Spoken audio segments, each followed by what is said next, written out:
finding that touch, and that touch comes when I'm not trying to touch him hard. I remember my coach, he was saying two things. One, he was saying, stop thinking about the crowd going into the third round. This is, and almost right away, I was like, yes, sir. But kind of like, all right, let me hear it a little bit. And the other thing he was just throw light, no power, and just stay tight. And I was just thinking that right before I threw that combo.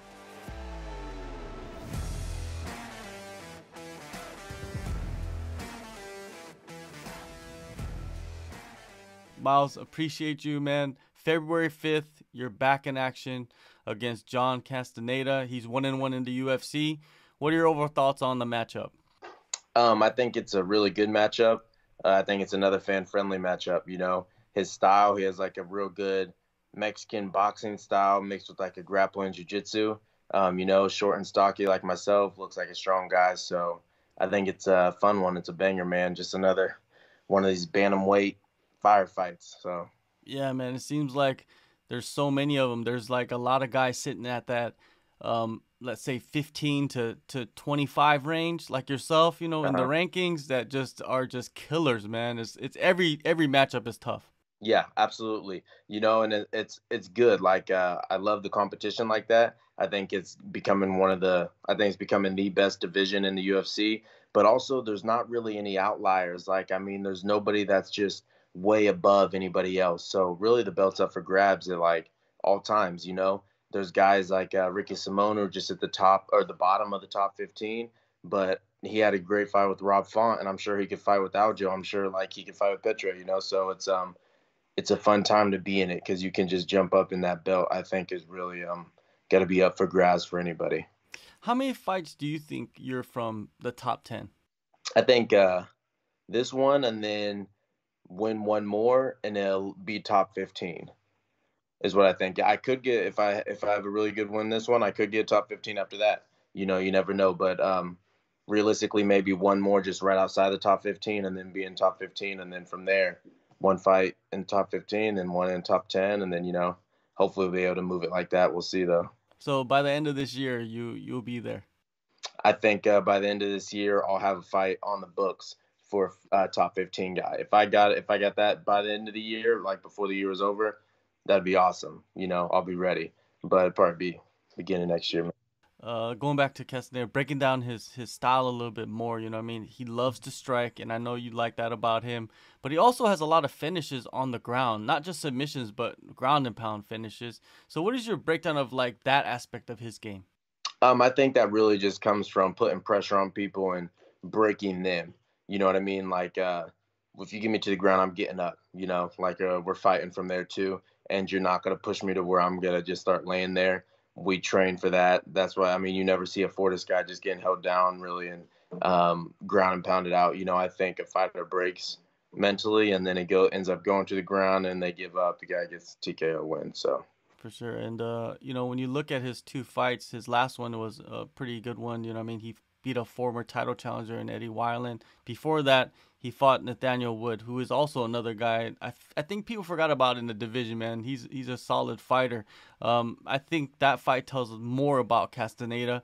Did you get a chance to watch both fights, and what did you think of those performances? Absolutely. Yeah, I'm real diligent with my just everything that involves training, so film study included. I thought they were good fights. I thought Nathaniel Wood won pretty decisively, but Castaneda's not going to quit. He went on. He's in there to scrap. So you got to stay on your p's and q's for the whole 15 if you don't get him out of there. With Wineland, I thought Wineland was touching him a little bit at first. Had him a little bit gun shy, but then Wineland, one part of it is just, I think, his chin, and then the other part is that Castaneda was kind of waiting. He fought two different styles kind of in those two fights. One was in Wineland, he's kind of waiting for him to come in. Wood, he was really putting the pressure on. So it'll be interesting to see what style he takes with me. I got guys who do both things that are at the gym. I've been training that way forever, so I'm not really worried whichever style he takes. And I think it'll be a fun one. Nathaniel Wood, he is tough. He was coming in, he had a lot of hype behind him. I think Casey Kinney beat him Yeah, when they fought. Is that right? I believe so. Yeah, I think he did. And that's a guy who was just getting out of LFA at the same time I was. He had a lot of experience, but we're all just right there. And MMA math never works. So I don't like look too much into it. So I'm like, oh, he beat him, but it's a triangle all the time. So I'm just watching how they perform and how they go and stuff. And yeah, I think those fights made me excited Yeah, for this camp and this fight. for sure. And your last two performances were both third round knockouts. Has Hmm. patience, letting the finish come to you rather than chasing the finish become a thing for you inside the fight? Absolutely, it's finding that touch, and that touch comes when I'm not trying to touch him hard. I remember my coach, he was saying two things. One, he was saying, stop thinking about the crowd going into the third round. This is, and almost right away, I was like, yes, sir. But kind of like, all right, let me hear it a little bit. And the other thing he was just throw light, no power, and just stay tight. And I was just thinking that right before I threw that combo. Um, some of it I didn't really know what combo I was going to throw. I was just reading off of what was going on in there. But I was like, all right, I'm just going to be super tight, super light, not try to hit hard. And then boom, it comes. So it's finding that touch. And now I'm feeling like really confident in that I know that I can, even if I'm losing a fight, you better be on your P's and Q's in the third because I'll put you to sleep, no matter what, no matter what's happened before that. So that's a nice feeling to have. Um, yeah, and I'm just getting into that. So it's going to be fun just hitting my stride with that. For sure. And yeah, your last fight in Texas, man, it must have been a memorable one right there. It was awesome. And in the same exact cage that I took my first and only pro loss, ironically, I was listening to GSP a little bit before that, and he was talking about the same exact thing. His only loss was in Houston, and he had to go back and all this. And I was listening to that, and then found out that that's what I was gonna have to do. And so it was pretty like, seemed like it was a line, set out there already for me. So yeah, it was awesome. It was a great experience. It looks like a few other guys on your team are in training camp with you. Who have been, the most vital for you in this camp? Um, my little brother, Elijah Johns, helps a lot because he's southpaw.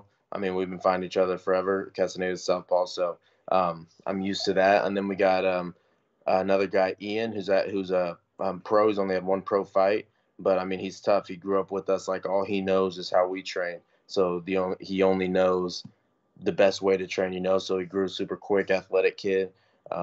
Fernie Garcia helps me out all the time and stuff, and just any southpaws we have there have been great. So it's just it is fight season right now in Fortis. We got like 8 fights coming up in the next like in a month and a half. So it's real exciting. Everybody's locked in. Everybody's there for each other, but also being taken care of for their camp, and it's a great time. Seems like it comes in waves and seasons. That's why I tell people, I'm like, it seems like so busy in Tunton. I was like, oh well, it's fight season. Like I didn't know we had fight season here. I was like, I didn't either, but it seems like that's been the past 2 years. So I Okay. love it. Yep. Yeah, My for little sure. brother's fighting this Friday for LFA Oh, in the for co sure. event. Yep. All right. Good luck to him. And anything extra or new you decided to add to your training or routine since your last fight? Always. I mean, but it's just little tweaks and things here. Like we're sticking to what works. We know what works. The work, doing the work, um, grinding. That's what you got to do. Doing the rounds, doing the strength conditioning, doing everything. You got to do that. But we tweak the way we do things a little bit, and just to fine tune things. And we've been doing that. Me and my strength conditioning coach have been doing that, different types of power workouts, and being able to correlate our whole body with how we're throwing the punches. And I think that's been a huge key, along with staying tight and staying relaxed, with finding those shots that put people out. So yeah, I gotta give him credit for that too for these past two knockouts because we've been doing it for a long time before those came. You mentioned the tweaks, and last year, 2021, you only competed once, but you were still working extremely Mhm. hard outside of the cage. Where do you feel like you developed most in your game last year that you're going to be able to display this year? Yeah, it's all, I guess, just the yeah. I don't know. There's not really one specific spot. It's like all just developing my game. And if I'm developing my game, that means everything with it. Like my hands aren't going to get better if my mind's not getting better at the same time. If my body's not getting stronger, if I'm not, it just all goes with it. So I guess we'll see. We'll see what happens. I still just haven't been really tested much on the ground and stuff since my debut. None of the fights have been there. So, there's a lot of things I still have to show. For sure. Putting the pieces together then. Yep, putting the pieces together all at once. Yeah, I'm not going to work on just one single thing and let the other thing start slipping up, because then I'm not doing MMA. So I try to bring it all together mentally too. February 5th, how do you see yourself putting away Castaneda? Hmm. A couple different ways, but I don't see it going all three. Okay, okay. Couple you got options. Options are always good in life, right? Yeah, yeah.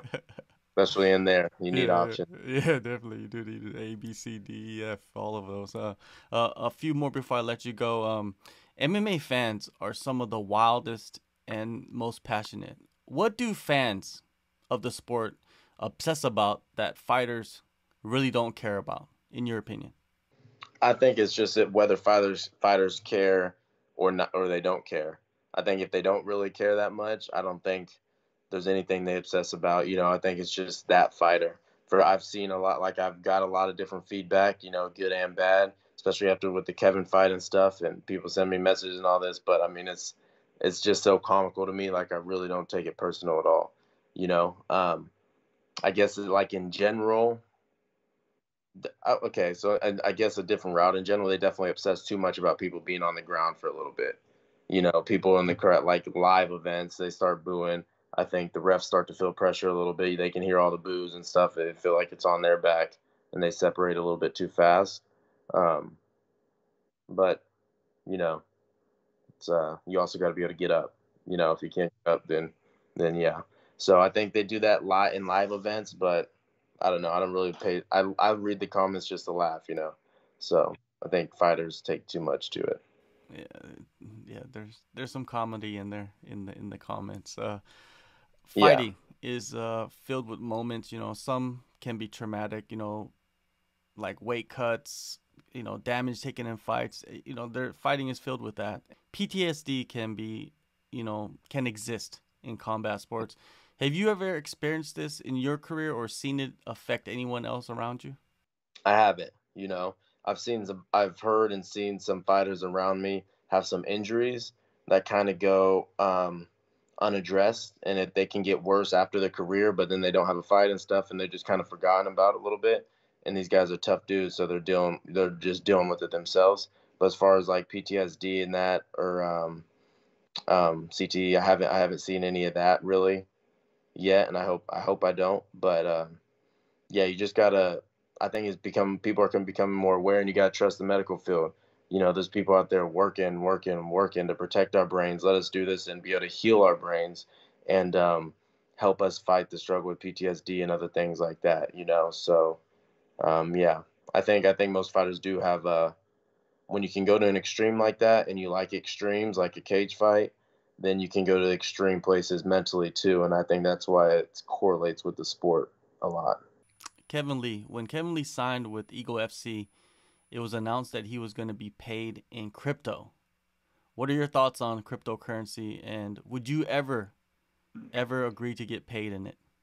I would never agree to get paid in it, because my thoughts can be one thing, but my wife's thoughts are that it's not the way. So if she's not with it, then I'm not with it. No way I'm gonna take all this time away training Yeah. and paid in that. She's not all on board. But for me, I'm just learning about it. I listen to guys much smarter than me who study it all day, and I just get what I can from it. I gotta take it with a grain of salt. Um, but I got my eye on it, and we'll see what happens. I'm not all the way bought in, but I'm not against it either. All right, man. February 5th, UFC Fight Night, Las Vegas. Miles Johns, thank you so much, man, for the time. Appreciate you. Hey, absolutely.